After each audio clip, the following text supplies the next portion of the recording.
There once lived a man named Ethan. He had everything a man could ever want: a good job, a big house, a loving family. From the outside, he looked successful, fulfilled, complete. But inside, he was lost. Each morning, he stared at the mirror and saw a man smiling on the outside, but quietly falling apart within. He had money, but not peace; success, but not joy; a busy life, but an empty heart. Ethan believed that peace would come once he achieved more: a promotion, a bigger home, a better future. So he worked harder, day after day, night after night. He missed dinners, he missed weekends, he even missed the sound of his own laughter. One evening, as he sat buried in work, his little daughter walked in holding a small piece of paper. "Daddy," she said softly, "can we play now?" Ethan sighed, without even looking up.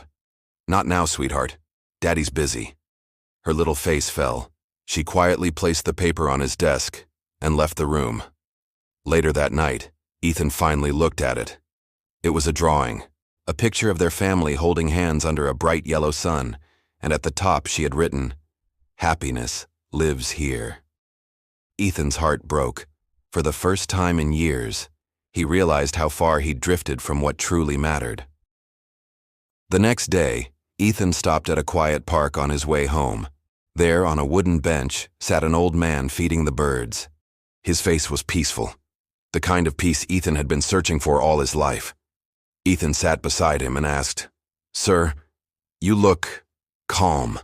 What's your secret?" The old man smiled. "The secret to peace? It's simple, but not easy." Ethan leaned closer. "Please tell me." The old man looked up at the sky.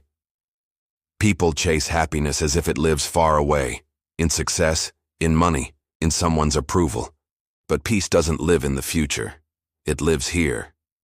He placed his hand over his heart. Ethan frowned. "But how do I find it?" The old man chuckled softly. "Stop feeding what hurts you." Ethan blinked. "What do you mean?" The old man said, "You water your worries every day, with fear, competition, and endless desire.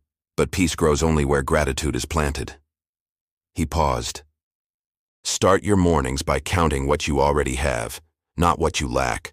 Speak less of what went wrong and more of what's right. And when life gets noisy, sit still long enough to hear your own heartbeat."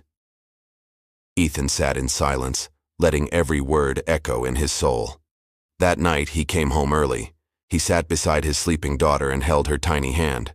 And for the first time, he whispered, "Thank you for reminding me what happiness looks like." Days turned into weeks. Ethan began to change. He took walks without his phone. He ate breakfast with his family. He said no to things that cost him peace. Slowly, the chaos in his mind began to fade. The noise of the world didn't disappear, but his heart no longer danced to its rhythm. One Sunday morning, Ethan returned to the park, hoping to thank the old man. But the bench was empty. Instead, under a small stone, he found a folded note. It read, "Peace is not the absence of problems. It's the presence of understanding. Life will never be perfect, but your heart can always be calm." Ethan smiled, a genuine smile, the kind that comes from within.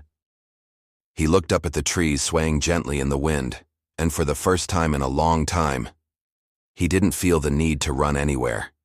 He was home, not in his house, but in his heart. Sometimes we spend our lives chasing after what we already have.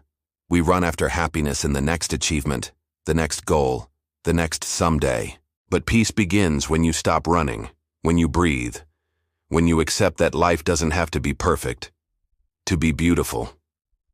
Happiness isn't found in what we get. It's found in how we see. So if your soul feels heavy today, pause. Look around. Listen. Life isn't against you. It's gently whispering, "Peace lives here."